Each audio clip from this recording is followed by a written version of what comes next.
ജന്മന കർഷകൻ തന്നെ, അന്ന് മുതൽ പശുവും എരുമയും തന്നെ. അതുകൊണ്ടിട്ട് നമ്മുടെ ജീവിതമാർഗം അതിനകത്ത് തന്നെ.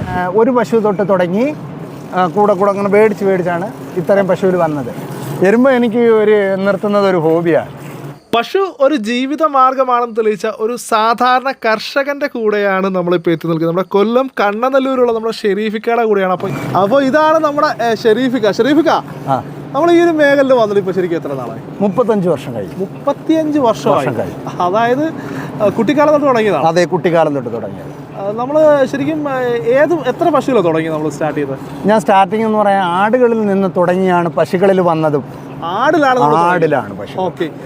തുടങ്ങിയതെന്ന് പറയുന്നത് ഞാൻ ആദ്യം ഒരു പശു തൊട്ട് തുടങ്ങി. പിന്നെ ഞാൻ ഇങ്ങനെ മേടിച്ച് കൂടെ അങ്ങനെ മേടിച്ചാണ് ഇത്രയും പശുവിൽ വന്നത്. എത്ര പശുക്കളുണ്ട്? ഇപ്പം നിലവിൽ 10 പശുവേ ഉള്ളു. 10 പശുക്കളുണ്ട് കേട്ടോ. മുന്നേ 15 പശുക്കളുണ്ടായിരുന്നു. ഓക്കെ. ഇപ്പോൾ ഈ കാണുന്നതൊക്കെ നമ്മളിവിടെ മാറ്റി കെട്ടിയിരിക്കുന്നതാണ്. നമ്മൾ എല്ലാ ദിവസവും ഇവിടെ കൊണ്ടുവന്ന് ഇതിനെ കെട്ടാറുണ്ടോ? അതെ, ഇവിടെ തന്നെ. അതെ. ഇത് മൊത്തം എത്ര സെന്റ് സ്ഥലമുണ്ട്? ഇത് 50 സെന്റ്. 50 സെന്റിലാണ് നമ്മൾ പശുക്കൾ വളർത്തുന്നത്. അതെ. ചെറിയൊരു തോട്ടം സെറ്റപ്പ് ആണല്ലേ? അതെ. നമ്മളെ ഇവിടെ റബ്ബർ അത് എല്ലാം കൂടെ ഏരിയ ആണ്.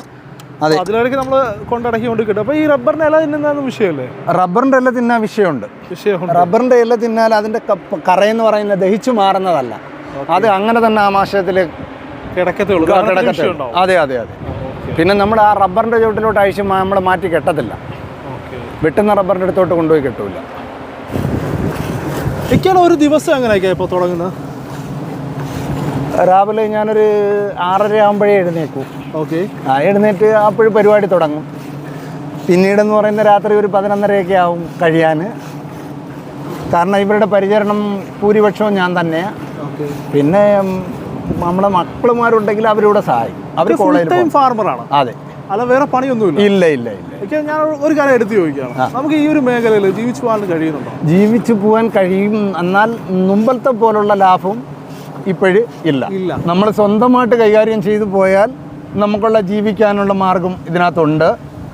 അതല്ല ജോലിക്കാരെ വെച്ച് പോയാൽ നമുക്ക് ലാഭമൊന്നും പറയാനില്ല. കാരണം കാലിത്തീറ്റകൾക്കും വൈക്കോലിനും വിലക്കുറവുള്ള സമയത്ത് നമുക്ക് അതിൻ്റേതായിട്ടുള്ള ലാഭം ഉണ്ടായിരുന്നു.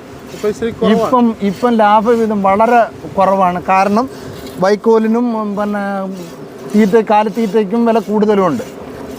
അതുകൊണ്ട് ലാഭം വളരെ ചുരുക്കത്തിലേ ഉള്ളൂ. പിന്നെ നമുക്കെന്ന് പറയുന്ന ഒരു വീട് വെച്ചതിനകത്ത് കടങ്ങളുള്ളതെല്ലാം നമ്മുടെ ഇതിനകത്തുനിന്നാണ് നമ്മുടെ തീർന്നത്. അന്നൊക്കെ എന്ന് പറയുന്നത് ഈ കാലിത്തീറ്റയ്ക്ക് വില കുറവുള്ള സമയമായിരുന്നു. ഇപ്പോൾ കാലിത്തീറ്റയ്ക്ക് വില കൂടുതലായതുകൊണ്ട് അതിൻ്റേതായിട്ടുള്ള വിറ്റ് നമുക്കിപ്പം ജീവിത മാർഗം മാത്രമേ ഉള്ളൂ. മറ്റ് കാര്യങ്ങളൊന്നും നമുക്ക് സമ്പാദ്യമായിട്ടോ മറ്റ് കടങ്ങളായിട്ടോ ഇല്ല. ഇങ്ങനെ അന്നന്ന് കിട്ടുന്ന നമുക്ക് അതനുസരിച്ച് ജീവിച്ചു പോകുന്ന മക്കളുടെ പഠിത്തവും അവരുടെ മറ്റ് കാര്യങ്ങളും എല്ലാം ഇതിനകത്ത് പോകുന്നുണ്ട്. നമുക്ക് നിലവിൽ എത്ര ലിറ്റർ പാലാണ് നമ്മൾ ഒരു ദിവസം ഉൽപ്പാദിപ്പിക്കുന്നത്? ഒരു ദിവസം 60 മുതൽ 65 വരെ എനിക്ക് കിട്ടുന്നുണ്ട്. 60 മുതൽ 65. നമ്മളത് എങ്ങനെയാണ് ഇവിടെ വിപണനം എങ്ങനെയാണ്? വിപണനം എന്ന് പറയുന്നത് വീട്ടിൽ വരുന്നവർക്ക് കൊടുക്കും, ബാക്കിയുള്ളത് പുറത്ത് കൊണ്ടുപോയി വീട്ടുകാർക്ക് കൊടുക്കും. അങ്ങനെയാണ്. ലോക്കൽ തന്നെ സെയിൽ ചെയ്യും? ലോക്കൽ തന്നെ. മിൽമയിൽ കൊടുക്കാറില്ല? മിൽമയിൽ ഇപ്പം കൊടുക്കാറില്ല. എന്ത് റേറ്റിനാണ് നമ്മൾ കൊടുക്കുന്നത്? എന്തൊരു റേറ്റ്? 60 രൂപ. 60 രൂപ റേറ്റിലാണ് കൊടുക്കുന്നത്. ഓക്കെ. നമുക്ക് മിൽമയിൽ കൊടുത്തിട്ടില്ലേ? മിൽമയിൽ കൊടുക്കും. പാല് കൂടുതലായിട്ടുള്ളപ്പോൾ മിൽമയിൽ കൊടുക്കും. അതെങ്ങനെ, എന്ത് റേറ്റ് കിട്ടും? അത് എന്ന് പറയുന്നത് ഞാൻ റേറ്റ് എനിക്ക് 52 മുതൽ 70 രൂപ വരെ കിട്ടിയ സമയങ്ങളും ഉണ്ട്. 70 രൂപ? അത്രയും കട്ടിയുള്ള പാലാണ് കൊടുത്തിരിക്കുന്നത്. കാരണം ചെനയും കറവയായിട്ടുള്ള പശുക്കളെ പാല് കൊടുത്തിട്ടുണ്ട്. നമുക്കൊരു ദിവസം എത്ര കറവയുണ്ട്? എത്ര വട്ടം നമ്മൾ കറക്കാറുണ്ട്? 2 പ്രാവശ്യം. ഒരു ദിവസം 2 പ്രാവശ്യം. 2 പ്രാവശ്യമാണ് കറക്കുന്നത്.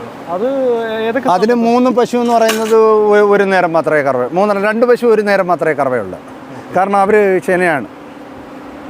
ഒരാൾ 6 മാസം കഴിഞ്ഞ്, ഒരാൾ 7 മാസം തികഞ്ഞു. ഇതിൽ ഏറ്റവും കൂടുതൽ ഇഷ്ടമുള്ള പശു ഏതാണ്? ഇതിൽ ഏറ്റവും കൂടുതൽ ഇഷ്ടമുള്ള പശു എന്ന് പറയുന്നത് ഈ HF ആണ് എനിക്ക്. HF? അതെ. ഇവക്ക് ഇപ്പം എത്ര വയസ്സുണ്ട്? ഇവക്ക് ഇപ്പം വന്നാലൊരു 4 വയസ്സാണ്. 4 വയസ്സിനകത്തേ ഉണ്ടാവും. ഇതിപ്പം എത്രാമത്തെ ഡെലിവറിയാണ്? ഇത് ഫസ്റ്റ് കഴിഞ്ഞതേ ഉള്ളു.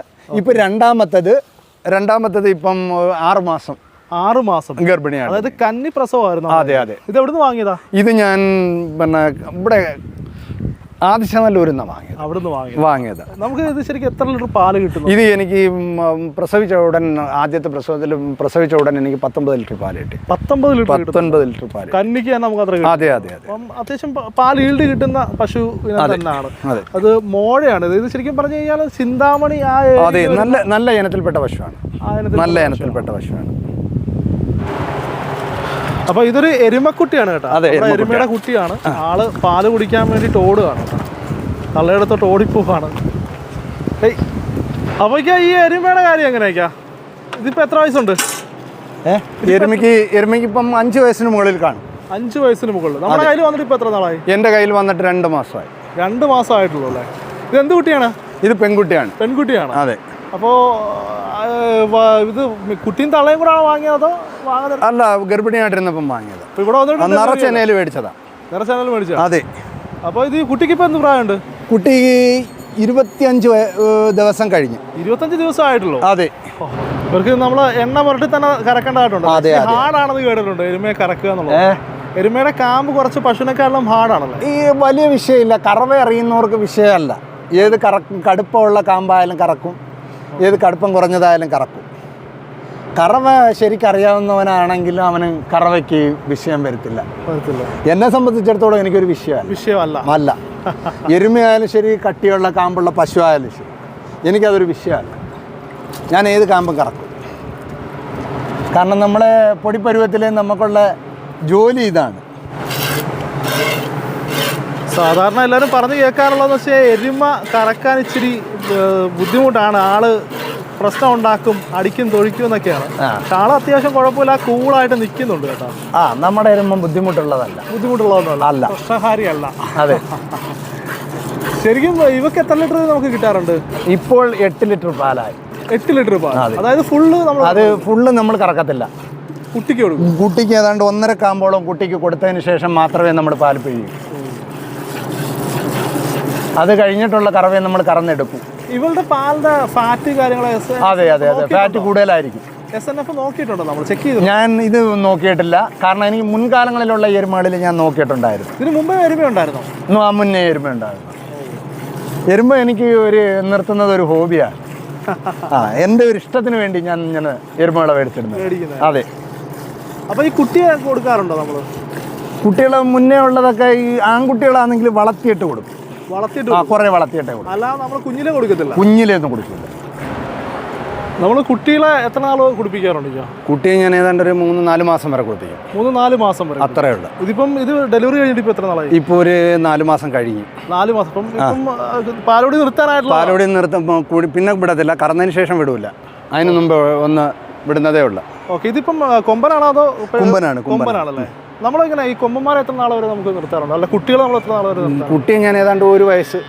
പിന്നെ ചെറുത് നമ്മുടെ തൈക്കാവിളിലൊക്കെ കൊടുക്കുന്നതിനാണെങ്കിൽ ഞാനൊരു 2 വയസ്സ് വരെ നിർത്തും.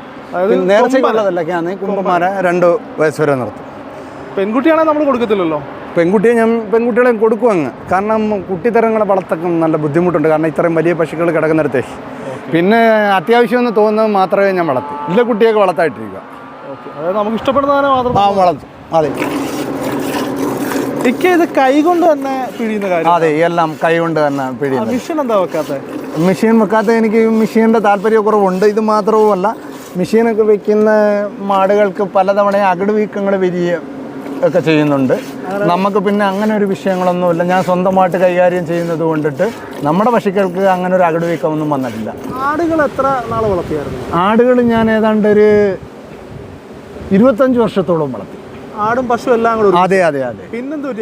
പിന്നെ ഞാൻ ആടുകൾ മാറിയെന്ന് പറയുന്ന വീട് വെപ്പ് വന്ന സമയത്ത് ആടുകളെയൊക്കെ ഏതാണ്ട് 50ഓളം ആടുകളെ ഞാൻ കൊടുത്ത്. പിന്നീട് അത് കഴിഞ്ഞിട്ട് 2-3-4 ആട് ഉണ്ടായിരുന്നു. അത് പിന്നെ ഒരു അവസരത്തിൽ അവർക്ക് പെട്ടെന്നൊരു അസുഖം പോലെ വന്ന് അവരൊക്കെ അങ്ങ് മരണപ്പെട്ടു പോയതിന് ശേഷം പിന്നെ ഞാൻ ആടിനെ മേടിച്ചില്ല. ഇനി അവർക്ക് സ്വന്തമായിട്ടൊരു ഷെഡ് ഉണ്ടാക്കിയതിന് ശേഷം മാത്രമേ ഇനി ആടുകളെ മേടിച്ചിടുന്നു. ഇനി വാങ്ങാൻ താല്പര്യമുണ്ട്. കാരണം ഈ പശുക്കളെ കൂട്ടത്തിൽ അവരൂടെ ഉണ്ട് എന്നുണ്ടെങ്കിൽ നമുക്കൊരു ബുദ്ധിമുട്ടുകൾ ഒരു അത്യാവശ്യങ്ങൾ വന്നു കഴിഞ്ഞാൽ നമുക്ക് അവരെ കൊടുത്ത് കാശ് മേടിച്ച് കാര്യം സാധിക്കും. അതായത് ജീവനുള്ള സ്വർണ്ണമാണ്. അതെ. അപ്പോൾ നമ്മുടെ ഷെരീഫിക്കാടെ കോൺടാക്ട് ഡീറ്റെയിൽസ് കാര്യങ്ങളൊക്കെ ഡിസ്ക്രിപ്ഷനിൽ കൊടുക്കുന്നുണ്ട്. അപ്പോൾ ആവശ്യമുള്ളവർ കോൺടാക്ട് ചെയ്യുക. മറ്റൊരു എപ്പിസോഡുമായിട്ട് വീണ്ടും കാണുന്നവരെ.